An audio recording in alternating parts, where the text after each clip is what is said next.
नमस्कार मित्रों। संवाद परिचर्चा के इस नए सत्र में आप सभी का स्वागत है। हम संवाद परिचर्चा के माध्यम से CISCE हिंदी पाठ्यक्रम से जुड़े पाठों को आप सभी के सामने प्रस्तुत करते हैं। यह चर्चा शिक्षकों और विद्यार्थियों के लिए उपयोगी है। हम इन चर्चाओं को फेसबुक पर लाइव करते हैं और बाद में आप इन चर्चाओं को हिंदी ऑनलाइन यूट्यूब चैनल और हिंदी ज्ञान वेबसाइट पर देख सकते हैं। तो आइए आज के संवाद परिचर्चा की शुरुआत करते हैं। आज हम मन्नू भंडारी की प्रसिद्ध कहानी दो कलाकार पर अपने अतिथि वक्ता वरिष्ठ हिंदी शिक्षक रामनयन दुबे जी से बातचीत करेंगे। श्री रामनयन दुबे जी मुंबई के लर्नर्स एकेडमी के वरिष्ठ शिक्षक हैं। तो हम रामनयन दुबे जी का हार्दिक स्वागत करते हैं। रामनयन दुबे जी। नमस्कार सौमित्र जी। नमस्कार नमस्कार सर, आपका बहुत बहुत स्वागत है हमसे एक बार फिर जुड़ने के लिए। बहुत हमें बहुत आपका धन्यवाद सानिध्य, जी सर, हमें आपका सानिध्य हमेशा प्राप्त होता है। पिछली बार हम लोगों ने महायज्ञ का पुरस्कार पर आपसे बातचीत की थी और आज हम दो कलाकार के साथ आपके सामने उपस्थित हुए हैं। दो कलाकार मन्नू भंडारी की रचना है, प्रसिद्ध रचना है और ये रचना हिंदी साहित्य में बहुत ही महत्वपूर्ण स्थान रखती है। इस पर गंभीर से बातचीत करने के लिए और विद्यार्थियों की उपयोगिता को ध्यान में रखते हुए, उनकी परीक्षाओं को ध्यान में रखते हुए हमारे प्रश्न कुछ इस तरह से होंगे कि विद्यार्थी उनसे लाभान्वित होंगे और परीक्षाओं की तैयारी कर पाएंगे। तो अधिक समय व्यर्थ न करते हुए हम सीधे सीधे प्रश्न पर आते हैं। सर, पहला जो प्रश्न है, हम चाहते हैं कि आप दो कलाकार कहानी की कथा वस्तु, जिसकी पूरी कहानी का जो कंटेंट है, जिसको हम कथा वस्तु भी कहते हैं, उसे यदि आप अपने दर्शकों को संक्षेप में बताएं। बहुत बहुत धन्यवाद। दो कलाकार कहानी मन्नू भंडारी की एक बहुत ही प्रसिद्ध रचना है। मानव धर्म की विशद विवेचना इसमें है। चित्रा और अरुणा दो घनिष्ठ सहेलियां हैं जो हॉस्टल में रह के एक ही कमरे में रह करके दोनों पढ़ाई करती हैं। दोनों पढ़ने में भी अच्छी है, लगनशील है, मेहनती है, कर्तव्यपरायण है, धर्मपरायण है, सूझबूझ वाली है और उनमें मित्रता का एक अच्छा सद्भाव है। दोनों का क्षेत्र भले ही अलग-अलग है। चित्रा चित्रकारिता के क्षेत्र में अपना ध्यान रखती है और अरुणा समाज सेवा को महत्व देती है, लेकिन फिर भी दोनों में घनिष्ठता आपस में बनी रहती है। जबकि दोनों में कला और जीवन को लेकर के काफी बहस होती रहती है, पर कोई किसी से हार मानने को तैयार नहीं होता है। चित्रा एक धनी परिवार की इकलौती बेटी है, जिसका एक सपना है महान चित्रकार बनना और उसके लिए उसे विदेश जा करके उसमें विशिष्ट स्थान प्राप्त करना और उसके परिवार का भी उसका सहयोग उसमें रहता है। जबकि अरुणा समाज सेवा के प्रति समर्पित रहती है।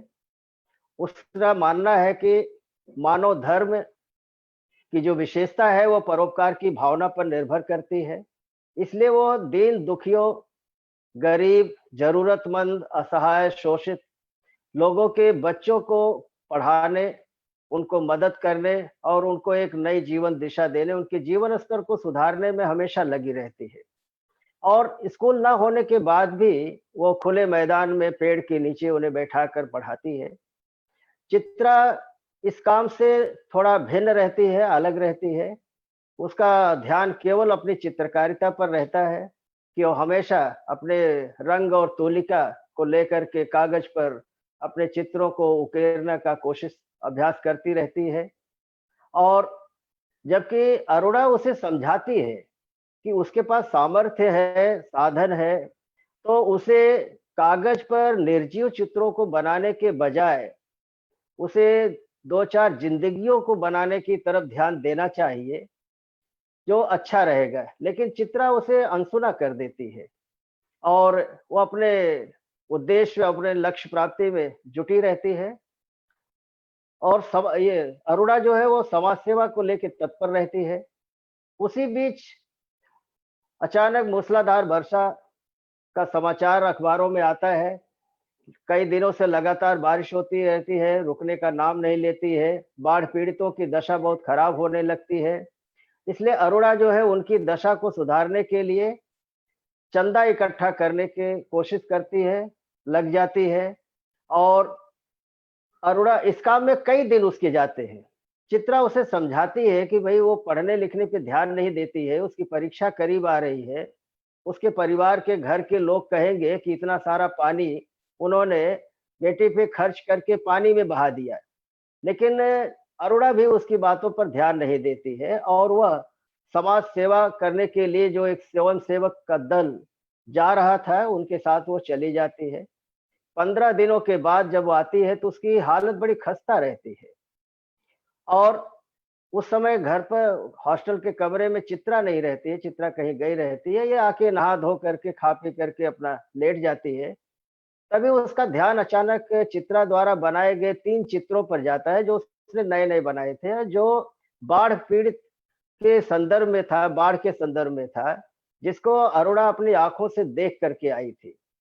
उसे वो देखती है, तभी चित्रा कहीं से बड़बड़ाती हुई आ जाती है, क्योंकि अरुणा उसका इंतज़ार कर रही थी और बाद में अरुणा को, चित्रा को उसके घर जाने और वहाँ से फिर विदेश जाने की तैयारी उसे करनी थी, विदेश जाना था। अरुणा ने उसका सुबह से ही सामान वगैरह सब बाँधना शुरू कर दिया। मगर उस दिन अरुणा, चित्रा जो है अपने गुरुजी से आशीर्वाद लेने के लिए चली गई थी। आने में उसको देर हो रही थी, तो अरुणा ने सोचा कि हम चल के खुद ही देखते हैं कि आखिर उसको आने में देर क्यों हो रही है, क्या बात है? तभी वो बड़बड़ाती हुई आ जाती है और बोलती बताती है कि उन्हें के आने का कारण, देरी का कारण क्या था। तो उसने बताया कि गर्ग स्टोर के सामने एक पेड़ के नीचे जो हमेशा जहाँ भिखारिन एक बैठी रहती थी, वो आज वहाँ मरी पड़ी थी और उसके 2 बच्चे, एक लड़का जो 10 साल का है, एक लड़की जो 8 साल की है, उसके वो सूखे शरीर से चिपक कर रो रहे थे। वो दृश्य उसके लिए बड़ा-सा ही आकर्षक था और उसने वही समय दे कर के उस दृश्य को, उसका एक रफ स्केच बनाने की कोशिश करने लगी और बनाया। उसी में उसको देर हो गई थी। अरुणा को इसकी जानकारी होती है तो अरुणा जो है बिना बताए वहाँ से चली जाती है। जबकि चित्रा को उसी दिन शाम को 5 बजे की उसकी गाड़ी थी। हॉस्टल के सभी छात्राओं ने उसको बहुत ही अच्छी-सी विदाई दी, वो सबसे मिल कर के आई। लेकिन अरुणा को वो खोज रही थी, अरुणा नहीं थी कमरे में। अरुणा का इंतज़ार कर रही थी, साढ़े 4 बज गए थे, पर वो नहीं आई। वो स्टेशन गई, सभी सहेलियाँ उसको स्टेशन तक पहुँचाने गई, पर वहाँ भी वो चित्रा की आँखें अरुणा पर ही टिकी हुई थी। लेकिन वो नहीं आई, रेलगाड़ी चल पड़ी, अरुणा को बिना देखे ही वो निकल गई, चित्रा पहुँच गई, उसके बाद विदेश चली जाती है। 3 सालों तक जा कर के वहाँ वो अपनी मेहनत से अपनी चित्रकारिता को निखारती है और उसके भिखारिन वाले जो अनाथ बच्चों का शीर्षक वाला जो चित्र है, वो उसे बहुत ही प्रसिद्धि देता है, जिसके लिए उसे वहाँ के अखबारों में कॉलम के कॉलम लिखे जाते हैं, प्रसिद्धि मिलती है, पुरस्कार मिलता है, प्रथम स्थान मिलता है। लेकिन 3 साल के बाद जब चित्रा फिर अपने देश भारत आती है, तो उसका भव्य स्वागत यहाँ होता है। यहाँ भी उसके स्वागत में एक भव्य आयोजन प्रदर्शनी का किया जाता है, जिसमें उसके चित्रों की प्रदर्शनी रखी जाती है और उसका उद्घाटन उसके ही हाथों कराया जाता है। अरुणा भी उस प्रदर्शनी में उन दोनों बच्चों को साथ लेकर गई थी, जो उसने भिखारिन के बच्चों को अपना बना लिया था, अपना लिया था और उनको एक नया जीवन दिया था, पाल-पोस करके। चित्रा के मुलाकात होने पर अरुणा से कुछ उसकी हँसी-मज़ाक होती है कि उसे कब से चित्र देखने के लिए शौक चढ़ गया। तो वो कहती है नहीं, वो चित्रों को नहीं बल्कि चित्रा को देखने आई है।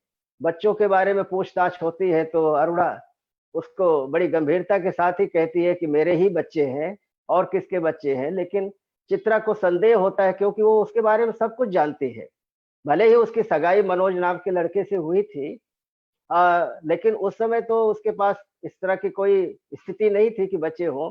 तो ये 10 साल के और 8 साल के बच्चे कहाँ से हो जाते हैं? इसको लेके उसके मन में शंका है। लेकिन अरुणा उन बच्चों को चित्रों को दिखाने के लिए कहती है और अपने एक मौसी के रूप में उसे आशीर्वाद देने के लिए कहती है। तो चित्रा उन्हें चित्र दिखाती है और दिखाते-दिखाते वो उसी चित्र के पास ले जाती है जिसमें वो भिखारिन मरी पड़ी हुई है, जिसे देखकर बच्चों को का मन जो है बड़ा दुखी हो जाता है। क्योंकि उन्हें तो कैसे चित्र उसको कहीं चाहिए था, राजा-रानी की जैसी कहानियाँ सुनने के या उसके चित्र देखने के लिए चाहिए थे। तभी मनोज वहाँ आ जाते हैं, अरुणा के पति, और अरुणा उन बच्चों को उनके साथ ले जाकर के घुमाने के लिए कहती है और चित्रा को घर लेके जाती है। तो चित्रा को बाद में बताती है, जब उसके बार-बार पूछने पर, आग्रह करने पर वो बताती है कि ये बच्चे कौन हैं, तो उसने स्पष्ट कर दिया कि ये भिखारिन के वही दोनों बच्चे हैं जिसके अनाथ शीर्षक पर तुम्हें इतने बड़े पुरस्कार मिले हुए हैं। तो ऐसा सुन कर के वो एकदम से अवाक रह जाती है। इसी ढंग से वहाँ कहानी का अंत होता है। बिल्कुल सर, आपने पूरी कहानी की कथावस्तु हमारे सामने प्रस्तुत की। विद्यार्थियों को एक आधार मिलेगा। सर, हमारा दूसरा प्रश्न है, हम चाहते हैं कि आप दो कलाकार कहानी के शीर्षक की सार्थकता पर अपने विचार प्रस्तुत करें। देखिए सौमित्र जी, किसी भी रचना या कहानी का शीर्षक जितना संक्षिप्त, आकर्षक और उद्देश्यपूर्ण होता है, उतना ही अच्छा होता है। दो कलाकार कहानी का शीर्षक भी वैसे ही है और इसकी सारी घटनाएं इसी शीर्षक के इर्द-गिर्द घूमती नजर आती है, दृष्टिगत होती है। चित्रा और अरुणा दो सहेलियां हैं, जिनमें जीवन और कला को लेकर के काफी बहस होती है और शुरू से लेकर के अंत तक अगर पूरी एक विहंगम दृष्टि डाली जाए तो सारी घटनाएं इसी कहानी से जुड़ी हुई है और उसके उद्देश्य को पूर्ण करती है। इसलिए हम कह सकते हैं कि कहानी का यह शीर्षक अपने आप में बिल्कुल ही सार्थक, सटीक और उपयुक्त शीर्षक है। धन्यवाद सर। अब आईसीएसई बोर्ड को हम ध्यान में रखें और उसके प्रश्न पत्रों को ध्यान में रखें तो एक बड़ा प्रश्न चरित्र पर बनता है। चूंकि इस कहानी में दो ही प्रमुख चरित्र हैं, एक अरुणा और दूसरा जो चरित्र है वो चित्रा का है।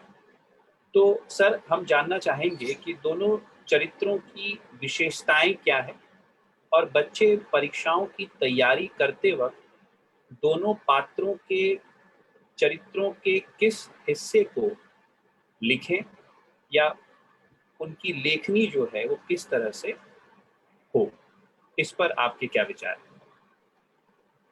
ठीक है, दोनों पात्र अरुणा और चित्रा इस कहानी के प्रमुख पात्र हैं। दोनों में बहुत कुछ समानताएं हैं। दोनों ही शिक्षा के प्रति भी जागरूक हैं, मेहनती हैं, दोनों में लगनशीलता है, दोनों में लक्ष्य प्राप्ति के लिए तत्परता है। लेकिन कुछ भिन्नता है कि चित्रा और अरुणा का क्षेत्र अलग-अलग। चित्रा जो है वो एक चित्रकारिता के क्षेत्र में अपना ध्यान रखती है, उसी को अपना कर्म धर्म मानती है और अरुणा जो है वो समाज सेवा के प्रति समर्पित भाव से लेकर आगे बढ़ती है। उसका मानना है कि मानव सेवा ही ईश्वर पूजा है और परोपकार की भावना ही सबसे बड़ी भावना है, वही सबसे बड़ा धर्म है। वो ये सोच कर चलती है कि सच्चा मनुष्य वही है जो दूसरे के हित के लिए चिंतन करता है। चित्रा में ये भाव नहीं है। इस भाव को लेकर के चित्रा जितना संवेदनहीन है, अरुणा उतना ही संवेदनशील है। वो बड़ी ही भावुक है, बड़ी ही दयालु है। यही कारण है कि वो समाज के जितने भी जरूरतमंद लोग हैं, शोषित लोग हैं, असहाय हैं, गरीब हैं, अनाथ है, उनके बच्चों को बस्ती के नौ चौकीदारों, उनके नौकरों, वहाँ के काम करने वाले छोटे-मोटे कर्मचारियों के बच्चों को वो मुफ्त में उन्हें पढ़ा लिखा करके, शिक्षा दे करके उनके जीवन को सुधारने का काम करती है। लेकिन चित्रा सिर्फ और सिर्फ अपने रंग और तूलिका के माध्यम से अपने कैनवास के तरफ अपने चित्रों को उकेरने का अभ्यास करती है। वो उसका मानना है कि उसके अपने उस लक्ष्य के को लेकर के उसके शिखर पर पहुंचना उसकी प्रसिद्धि है, जबकि अरुणा की सोच एक अलग है। अरुणा जो है वो समाज सेवा को ही अपना धर्म मानती है। इसलिए हम कह सकते हैं कि अरुणा की सोच ठीक वैसे है, वो जो मानवता के धरातल पर है और वो मानकर चलती है, वही मनुष्य है जो मनुष्य के लिए मरे। बिल्कुल सही सर, आपने बिल्कुल सही कहा, मनुष्य वही है जो मनुष्य के लिए मरे। और हम देखते हैं कि चित्रा और अरुणा के चरित्र में यही मूलभूत अंतर भी है। सर, आईसीएसई की परीक्षाओं में कुछ स्वतंत्र प्रश्न भी बनते हैं, जो अक्सर 3 नंबर के लिए पूछे जाते हैं। चौथा प्रश्न होता है वो पंक्तियों पे आधारित प्रश्न के अंतर्गत। यहाँ हमने कुछ प्रश्न तैयार किए हैं। यह प्रश्न विद्यार्थियों द्वारा अपनी कक्षाओं में अक्सर पूछे जाते हैं, तो उन्हीं प्रश्नों को मैं आपके सामने रख रहा हूँ। एक प्रश्न बनता है उसमें कि आजकल अ, विद्यार्थियों में विदेश में जाकर पढ़ने की जो एक नई मानसिकता बन गई है कि वो विदेश जाएं और वहाँ जाकर पढ़ाई करें, जैसा कि हम इस कहानी में भी देखते हैं कि चित्रा भी विदेश जाकर ही आगे की शिक्षा ग्रहण करती है। तो इस तरह की मानसिकता पर आप इसे किस आधार पर देखते हैं, पहला प्रश्न है। और दूसरा है कि क्या विदेश जाकर पढ़ना आज की हमारी ज़रूरत बन गई है, या इसके पीछे दिखावे की मानसिकता है, या क्या वास्तव में हमारे भारत में शिक्षा का स्तर विदेशी शिक्षा के स्तर से कम है? इस पे आपके क्या विचार हैं? ये बड़ा ही महत्वपूर्ण और बड़ा गूढ़ प्रश्न है और यह प्रश्न बड़ा ही विवेचन से भरा हुआ प्रश्न है। ये बात सत्य है कि हमारे यहाँ एक ऐसा वर्ग है जो इस मानसिकता को लेकर चलता है कि उसे विदेश अपने देश की अपेक्षा ज़्यादा उच्च स्थान पर दिखाई देता है। उसके कई कारण हैं। विदेशों में जाकर पढ़ना, विदेशों में जाकर के अपने जीवन को स्थापित करना, उसके पीछे पहला एक कारण जहाँ तक मेरा विचार है, मैं मानता हूँ, वो तो एक ये है कि जो धनिक वर्ग है, अमीर लोग हैं, जिनके पास सामर्थ्य है, धन है, दौलत है, साधन है, सुविधा है, तो वो एक उनके अंदर एक अहम का भाव है, दिखावे का भाव है कि वो अपनी प्रतिष्ठा, अपना स्टेटस वे उस रूप में देखते हैं। इसलिए वे स्वयं और अपने बच्चों को देश की अपेक्षा विदेश भेजने की ललक ज़्यादा रखते हैं। दूसरा कारण ये है विदेश जाने का कि हमारे देश की कुछ ऐसी परिस्थितियां भी हैं जो कट सत्य भी है कि जिसके कारण कभी-कभी तमाम ऐसी प्रतिभाएं होती हैं जो निखर नहीं पाती हैं। उनको वो अवसर नहीं मिल पाता है। चाहे उसके पीछे राजनीति हो या चाहे उसके पीछे साधन और सुख या सुविधाओं की असुविधा हो या उनके पीछे कोई अवसर उनको नहीं मिल पा रहा किसी भी कारणवश, जिसके लिए उन्हें मजबूरन विदेश की तरफ उसकी यात्रा करने का उन्हें प्रयास करना पड़ता है। तीसरा कारण ये है कि जैसे एक कहावत आपने पहले ही सुना है, दूर की ढोल सुहावन होती है और घर की मुर्गी दाल बरोबर होती है।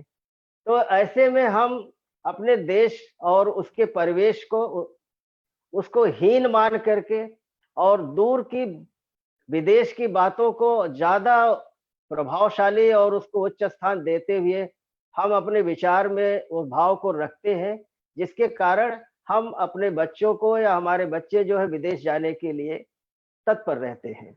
तो ये कारण है लेकिन एक समय ऐसा था कि जब कभी भारत विश्व का गुरु हुआ करता था तो विदेश के लोग भारत की तरफ आकर्षित होते रहते थे, यहीं आकर के शिक्षा लेकर के फिर अपने देश की तरफ यात्रा करते थे। अब धीरे-धीरे ये परिस्थितियां बदल रही हैं। अब उसमें बदलाव आ रहा है। बदलाव किसके ज़रिए आएगा? हमारा जो विद्यार्थी समाज है, उसके अंदर जब हम इस प्रकार के स्वदेश प्रेम की जो संस्कार है, वो भाव है, हम उसमें जागृत कर ले जाएँगे और बच्चा जो है स्वदेश की भावना से प्रेरित हो जाता है, तो फिर उसके अंदर विदेश जाने की जो ललक है वो कम हो जाएगी और कभी-कभी हो सकता समय ऐसा भी आए एकदम से समाप्त भी हो जाए। तो परिस्थितियाँ बदल रही हैं, फिर से भारत जो है अपना देश महान है और आगे भी रहेगा, तो आने वाले समय में वातावरण में जो बदलाव आएगा, हमारा विद्यार्थी समाज जो है उसको बदलेगा और फिर से हम विदेशों को अपने देश की तरफ आकर्षित करेंगे। तो ये 3 मूल कारण हम उसके के बारे में समझते हैं। लेकिन हमारा एक सुझाव ये है कि हमें चाहिए इस भाव को लेकर के चले कि हम अपने बच्चों में भाव जगाएँ कि भरा नहीं जो भावों से, बहती जिसमें रसधार नहीं, वो हृदय नहीं वो पत्थर है जिसमें स्वदेश का प्यार नहीं। बहुत बहुत खूब सर, आपने बड़ी अच्छी बात कही और इस प्रश्न को बहुत अच्छे तरीके से आपने समझाया। मुझे लगता है कि विद्यार्थियों को इससे काफ़ी लाभ प्राप्त होगा। अब हम आते हैं सर इस कहानी के अंतिम प्रश्न की तरफ, जो काफ़ी महत्वपूर्ण प्रश्न भी है, जो उद्देश्य से संबंधित है। हम कहते हैं कि कला के किसी भी रूप में सत्यम, शिवम, सुंदरम का होना अनिवार्य है और यही उसका आधार भी है। यह कहानी इस उक्ति को किस प्रकार से चरितार्थ करती है? संक्षेप में कहूं तो इस कहानी का उद्देश्य क्या है?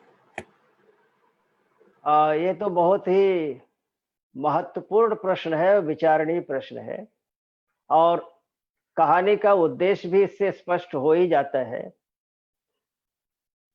कला मानव जीवन में कला और संस्कृति का बहुत बड़ा महत्व है। कला के विभिन्न रूप, कला चाहे कोई भी हो, शैक्षणिक कला हो, नृत्य कला हो, मूर्ति कला हो, वास्तुकला हो, किसी भी प्रकार की कला हो, उसमें मानव जीवन के रूपों को उसके माध्यम से मानव जीवन में जो यथार्थ और आदर्श है, उसके मिलन की संभावना बनती है और इसी सार्थकता इसकी जो सार्थकता है, सत्य के रूप में, जीवन के मिलन में और उसके सुंदरता में निहित रहती है, जिसमें जीवन के सत्य को मानव कल्याण, जिसे हम शिवम के नाम से जानते हैं, मानव कल्याण अर्थात शिवम के रूप में प्रस्तुत करना चाहिए। तभी वो कला अपने आप में सुंदर मानी जाती है और उसका कलाकार एक अच्छा सम्मान पाता है।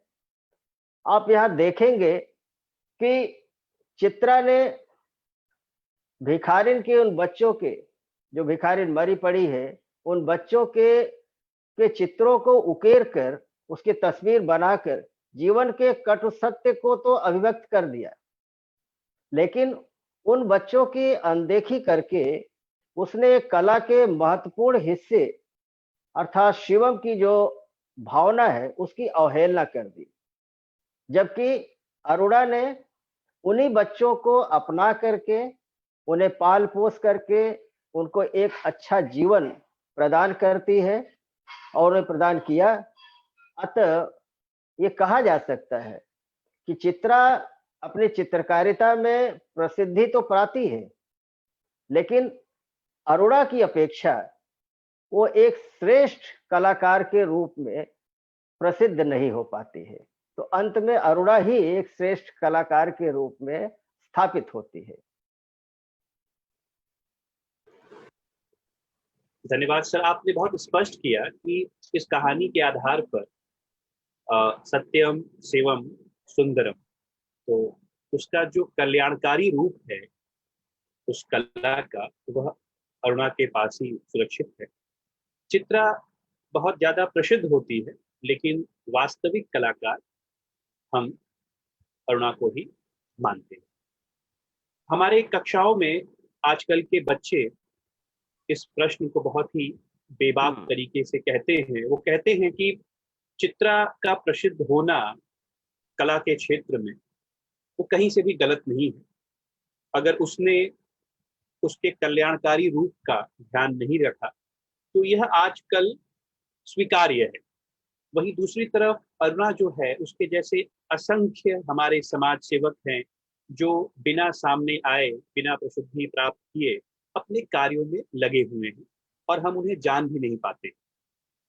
इस आधार पर सर, मेरा जो अंतिम प्रश्न आपसे बनता है, जो सीधे सीधे आजकल की कक्षाओं के बच्चों का प्रश्न है, श्रेष्ठ कलाकार कौन है? इस कहानी में हम किसे श्रेष्ठ कलाकार माने? सर, आपकी क्या राय? देखिए, कला हम किसको कहते हैं? कला एक विशेष योग्यता है, महारत है। जिसने भी अपने किसी भी कर्म के क्षेत्र में उसको ग्राह्य कर लिया, स्थापित कर लिया, वो कलाकार हो गया। लेकिन कहानी की दृष्टि से आप देखेंगे तो कहानी जो मानव धर्म और परोपकार की भावना को लेकर के रची गई है, जिसमें ये दिखाया गया है कि मनुष्य का वास्तविक धर्म क्या है, वो है सेवा। मनुष्य है कौन? एक सामाजिक प्राणी है। तो उसके अंदर एक सामाजिकता का भाव न हो तो फिर उसकी हर प्रकार की जो कला, जो उसके स्वार्थ, निहित स्वार्थ पर आधारित है, वो किसी भी काम की नहीं होगी। ये दिखाने की कोशिश की गई है। उसमें वो संस्कार नहीं अगर है कि वो सेवा के भाव को प्रस्तुत कर सके, तो उसकी कला एक तरीके से मैं मानता हूं कि वो निरर्थक है, निरुद्देश्य है। वो तो व्यक्तिगत सुख के लिए तो मैथिली शरण गुप्त ने भी कहा है कि यही तो पशु प्रवृत्ति है जो आप ही चरे, वही मनुष्य है जो मनुष्य के लिए मरे। तो यहाँ पर यही भाव दिखाने की बहुत भरसक कोशिश की गई है। और मैं सोचता हूँ कि हमारे बच्चे ही कल के भविष्य हैं, यही सच्चे मनुष्य हैं, और इनके अंदर ही अगर हम इस प्रकार की मानवता का संस्कार जगा करके उनमें सेवा का भाव लाएं, तो सेवा अपने प्रति भी और दूसरों के प्रति भी उनमें जाग जाए, तो ये समाज अपने आप में एक अलग रूप में दिखने लगेगा। तो ऐसे रूपों में चित्रा और अरुणा की जब हम तुलना करते हैं, तो चित्रा जो अपने निहित स्वार्थ को लेकर के अपनी चित्रकारिता के प्रति प्रेरित और तत्पर रहती है, उसमें वो गलत नहीं है कि उसका एक लक्ष्य है और उस लक्ष्य को प्राप्त करने के लिए वो पूरी तरह से समर्पित रहती है, उसमें तन्मय रहती है। वो ये गलत नहीं है, लेकिन जो सेवा की भावना है उसमें वो नहीं रहता है, और अरुणा उस सेवा की भावना को लेकर के आगे बढ़ती है। वो अपना भी, अपने लक्ष्य को भी पूरा करती है, जो निहित लक्ष्य है उसका शिक्षा का और समाज सेवा का, दोनों पूरा करती है। तो उसमें जो शिवम की भावना आ जाती है, कल्याण की भावना आ जाती है, वो भावना उसको एक सुंदर रूप बना देती है, सुंदर रूप दे देती है, जिसकी वजह से अरुणा चित्रा की अपेक्षा श्रेष्ठ कलाकार के रूप में प्रतिष्ठित हो जाती है, और कहानी में अरुणा ही श्रेष्ठ कलाकार है। बिल्कुल सर, आपने बहुत अच्छी बात कही कि अंततः हम यही देखते हैं कि अरुणा ही श्रेष्ठ कलाकार है। मैं कुछ प्रतिक्रियाएं आपको सुनाना चाहूँगा सर, जो फेसबुक पर हम लाइव लोग देख रहे हैं और लिख रहे हैं। जी। चंडीगढ़ से एन गांधी लिखती हैं कि बहुत ही सुंदर और सही चित्रण आपने किया, और कलाकार तो वही होगा जिसका हृदय बड़ा उदार होगा। राइट। जितेंद्र पांडे जी हैं मुंबई से। वे लिख रहे हैं कि यह चर्चा बहुत ही छात्र उपयोगी चर्चा है। रूपम चौधरी, अगर मैं गलत नहीं हूं तो ये देहरादून से हैं, वो लिखती हैं कि सच्चा कलाकार सहृदय होता है, उसके पास एक उदार हृदय होना चाहिए। और एक और प्रतिक्रिया है जो बहुत ही अच्छी प्रतिक्रिया है मुझे लगती है, वो उसमें लिखा है कि जो दूसरे का जीवन बना दे वही श्रेष्ठ कलाकार है। बिल्कुल सही, तो बिल्कुल सही। आज हमने दो कलाकार पर, रामनयन दुबे जी को सुना। सर को सुनना ही काफी है परीक्षाओं में अच्छे अंक लाने के लिए। मैं विद्यार्थियों से यही कहता हूं कि अगर आप केवल सर को सुन लें और अपने दिमाग में उसे रख लें तो आप अपनी परीक्षाओं में उत्कृष्ट नंबरों से उत्तीर्ण होंगे। अब हम अपने इस संवाद परिचर्चा कार्यक्रम का अंत करते हैं, लेकिन उससे पहले हम चाहेंगे कि सर विद्यार्थियों को, शिक्षकों को और हमारे सभी दर्शकों को दो शब्द अगर कहें।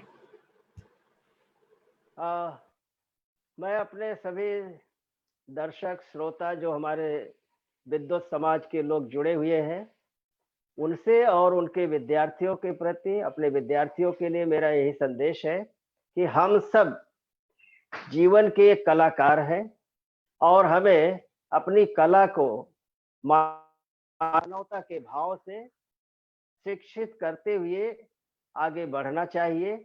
और उसमें जो विद्यार्थी है उसकी भूमिका बड़ी अहम होती है, उसी पर पूरा भविष्य निर्भर करता है। इसके लिए उसके भविष्य को निखारने की भरसक पूरी कोशिश करनी चाहिए। वो शिक्षा के क्षेत्र से जुड़ा हुआ है तो शिक्षा का उद्देश्य ही है उसका सर्वांगीण विकास करना। तो सर्वांगीण विकास तब होगा जब पूरे समाज का विकास होगा। तो उसमें समाज सेवा की भावना हो, उसमें मेहनत, लगन, निष्ठा, कर्तव्य परायणता, धर्म परायणता और उसके दूरदर्शिता, सूझबूझ और बड़ों के प्रति आदर भाव और एक अच्छे निंदक के रूप में, जैसे कि चित्रा और अरुणा दोनों आपस में घनिष्ठ सहेलियां होते हुए भी वे एक दूसरे की अच्छी निंदक हैं। वो साबित कर देती है कि निंदक नियरे राखिए आंगन कुटी छवाए। तो साथ में रहते हुए भी एक दूसरे की आलोचना इस तरह से करती हैं और कटु आलोचना कि जिससे उनका जो कहने का एक स्पष्ट मत है वो स्पष्ट हो जाए और उनमें सुधार लाए, उनका उसमें सुधार हो। तो इस तरह से हमारा संदेश यही है कि हम लोगों की पूरी कोशिश करके अपने विद्यार्थी समाज को पूरी तरह से उसकी मानसिकता में उसके एक अच्छे मानवीय संस्कार हो, समाज सेवा की भावना हो और उसको अपने लक्ष्य प्राप्ति की तरफ हमेशा और हमेशा के लिए जागरूक रहना चाहिए। धन्यवाद सर। आपके कहे हुए कथन को विद्यार्थी समाज जरूर ध्यान में रखिएगा। मैं फेसबुक लाइव के माध्यम से अपने दर्शकों को, खासकर विद्यार्थियों और शिक्षकों को यही कहना चाहूँगा कि संवाद परिचर्चा एक ऐसा कार्यक्रम है जो पूरे भारत से हिंदी शिक्षण में जुड़े वरिष्ठ हिंदी शिक्षकों को, जिनके पास अनुभव का सागर है, हम उन्हें इस मंच पर आमंत्रित करते हैं और हम कोशिश करते हैं कि हम अपने विद्यार्थी समाज को, अपने शिक्षक समाज को कुछ बेहतर दे सकें। तो इसी के साथ आज की संवाद परिचर्चा कार्यक्रम को हम यहीं खत्म करते हैं, इस उम्मीद के साथ कि बहुत जल्दी हम किसी एक और पाठ या कविता या व्याकरण या उपन्यास या एकांकी के साथ आप सभी के सामने दोबारा प्रस्तुत होंगे। धन्यवाद।